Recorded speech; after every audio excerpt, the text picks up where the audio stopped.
लेकिन आज हमारे साथ है तो ये कुछ बन के रहेगा, खाली नहीं रहेगा। ये तो मेरे से बहुत छोटा है, मेरे बच्चे जैसा है और इसे मैं आगे बढ़ा के रहूंगा। ये गारंटी देता हूँ आज, आपको कहना चाहता हूँ कि क्या कुछ बन के रहेगा। आप सबका सहयोग चाहिए, आप सब साथ देंगे, आप सहयोग देंगे तो हमें कोई नहीं रोक सकता इस चीजों से। सगा सागों के मन से आके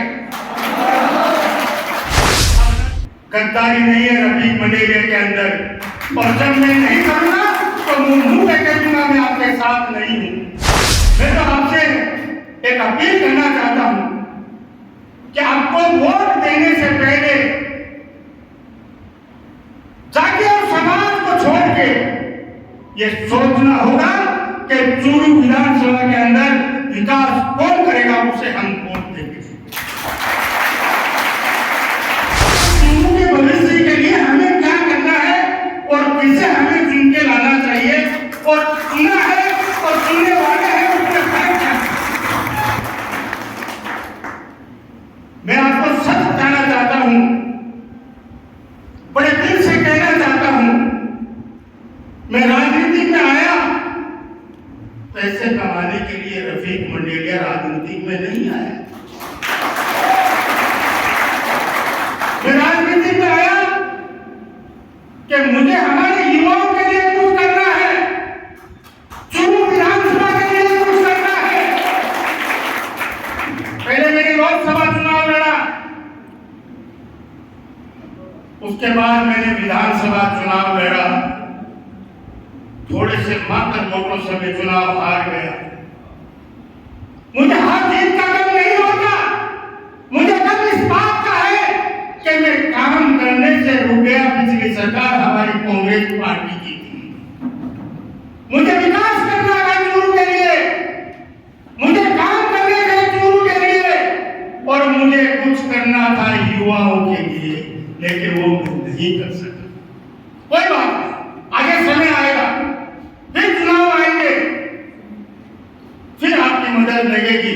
लेकिन मैं आपको बताना चाहता हूं, पीछे की बात करने से कोई फायदा नहीं। जो बातें गई वो चली गई। जब राहुल जी यहां चुनाव लड़ने को आए, जब उनकी टिकट कटी तो पहला शख्स था चूरू जिले के अंदर।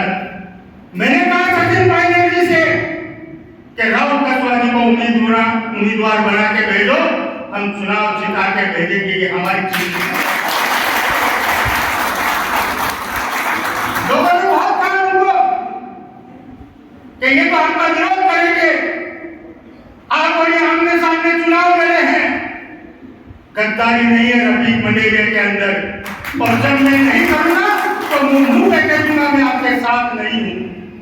और मैंने उनसे जी जान से उनके साथ काम किया और उनको चुनाव जिता के विदाई आप सब ने देखा। आज राहुल जी हमें एमपी के रूप में युवा सांसद मिले, बहुत खुशी की बात है। आज हमें काम करने का मौका मिलता है, आज हमको काम करने में मजा आता है कि एमपी हमारा है। जब एमपी नहीं रहता, विधायक नहीं रहता तो हम काम क्या करेंगे। आज हमने एक टीम बनाई है, अब हम युवाओं की टीम बनाना चाहते हैं इस चूरू के लिए, इस चूरू के भविष्य के लिए। ये आपके हाथ में है, आपको सोचना होगा। जब चुनाव होता है लोग बैठा करते हैं कि समाज के ऊपर चले जाते हैं, नहीं जाना चाहिए। आपका भविष्य आपके हाथ में है, आपको ये सोचना होगा कि हमें किसे चुन के लाना है। और जिस दिन आप ये सोच अपने आप में आ जाएगी तो कोई भी अपने उम्मीदवार को नहीं हरा सकता। हरा सकेंगे कोई पण गाँव में आ जाओ, आप जात पात पर चले जाओ, आप को नुकसान कोई बात नहीं। चला गया वो वापस नहीं आ सकता, आगे समय आएगा। मैं तो आपसे एक अपील करना चाहता हूं कि आपको वोट देने से पहले जाके और समाज को छोड़ के ये सोचना होगा कि चूरू विधानसभा के अंदर विकास कौन करेगा, उसे हम वोट देंगे। आपने देखा है एक व्यक्ति के 30 साल आपने वोट किए हैं चूरू विधानसभा में, और 30 साल के अंदर क्या काम हुए वो भी आपके सामने है। हमें मौका मिला था 2008 के अंदर, 5 साल का मौका मिला था, और 5 साल में हमने क्या काम किए वो भी आपके सामने है। उस 30 साल और 5 साल की तुलना करनी होगी, उसके बाद वोट देना। अभी भी 5 साल भारतीय जनता पार्टी का राज है, और 5 साल हमने एमएलए चुन के भेजा है, उसकी तुलना कर लेना। आज उनके हाथ में है, 3 साल अभी भी बाकी है, लेकिन उतना काम कर देंगे तो दोस्तों मैं कहता हूं वोट मत देना। मैंने कहा था 2018 के चुनाव में कि हम चूरू के लिए कुछ काम करना चाहते हैं। हम मेडिकल कॉलेज लेके आए और हमारा समय चला गया। हमें इंजीनियरिंग कॉलेज भी लानी थी, हम लड़कियों के लिए कॉलेज लेके आए, वो काम हो गए, लेकिन बाकी के काम हमारे अधूरे रह गए। उसके लिए हमें मौका चाहिए था, लेकिन नहीं मिला। कोई बात नहीं, हमें चूरू के अंदर विकास के काम लाने हैं ताकि हमारे युवा काम के लिए उनको बाहर नहीं जाना पड़े। ऐसे उद्योग के काम लाने हैं, लेकिन लाएंगे कब दोस्तों? जब आप पावर देंगे। पावर बगैर कुछ नहीं होगा। पावर की पूछ होती है और स्टेट की पूछ होती है। रफीक मंडेलिया को कोई नहीं पूछता।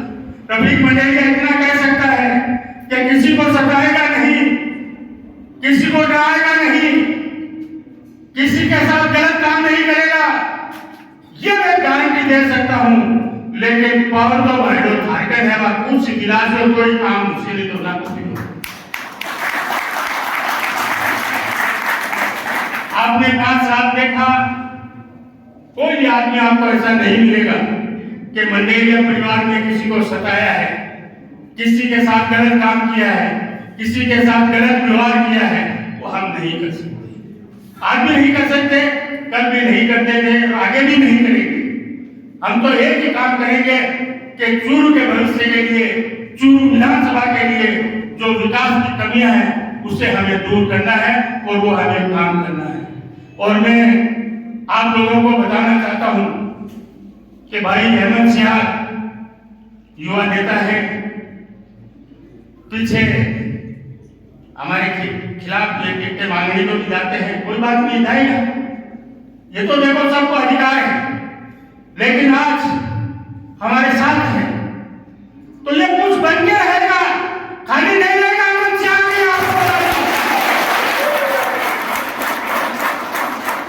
हम सब मिलके काम करेंगे, हम एक टीम बना के काम करेंगे, और तब चूरू का विकास होगा। ये मैं आपको बताना चाहता हूं। सगड़ा सागो के हेमंत सिंह के अब बता दो, आधा आप उठे, आधा बोली क्या ये बात है। अब हेमंत सिंह के साथ और आगे हमारे चुनाव आ रहे हैं, पंचायती राज चुनाव आ रहे हैं, नगर पालिका के चुनाव आ रहे हैं। हमारा चुनाव तो बहुत दूर है, लेकिन उस चुनाव के अंदर हम जीत के आएंगे, प्रधान हमारा बनेगा, जिला प्रमुख हमारा बनेगा, तो ताकत आएगी हमारे अंदर। प्रधान कोई भी बनता है हमारा, जिला प्रमुख कोई भी हमारे कार्यकर्ता बनता है, तो ताकत रफीक मंडेलिया को आएगी, राहुल के स्वाब आएगी। ये 2 चीजें हमें बनानी है। उसके लिए आप सबका साथ चाहिए, आप सबका सहयोग चाहिए। आप सब साथ देंगे, आप सहयोग देंगे, तो हमें कोई नहीं रोक सकता इन चीजों से। ये आपको आज ये तेजा भवन के अंदर प्रण लेके जाना है कि हम इस बार कांग्रेस का प्रधान और जिला प्रमुख बना के रहेंगे, और आपको ताकत देंगे रहेंगे। तो दोस्तों, आप ये ताकत देंगे तो काम की कमी हम रहने नहीं देंगे, ये आपको विश्वास के साथ कहते हैं। आप लोग आए, बहुत ही खुशी की बात है, सब गांव ढाणी से आए, और मैं हेमंत सिंह को बहुत बहुत इस प्रोग्राम के लिए धन्यवाद देना चाहता हूं। ये तो मेरे से बहुत छोटा है, मेरे बच्चे जैसा है, और इसे मैं आगे बढ़ा के रहूंगा, ये गारंटी देता हूं। आज आपको कहना चाहता हूं कि हेमंत सिंह बन के रहेगा, रुकेगा नहीं, जो पीछे की बातों की बात नहीं करूंगा। आज हमारे साथ सब लोग मिलके, मैं चाहता हूं कि चूरू कांग्रेस एक होके और चूरू कांग्रेस एक साथ रहे, और एक साथ होकर काम करे और सब जनता का भला करे, यही मेरी इच्छा है। आप लोग आए, उसके लिए आप सबको बहुत बहुत धन्यवाद।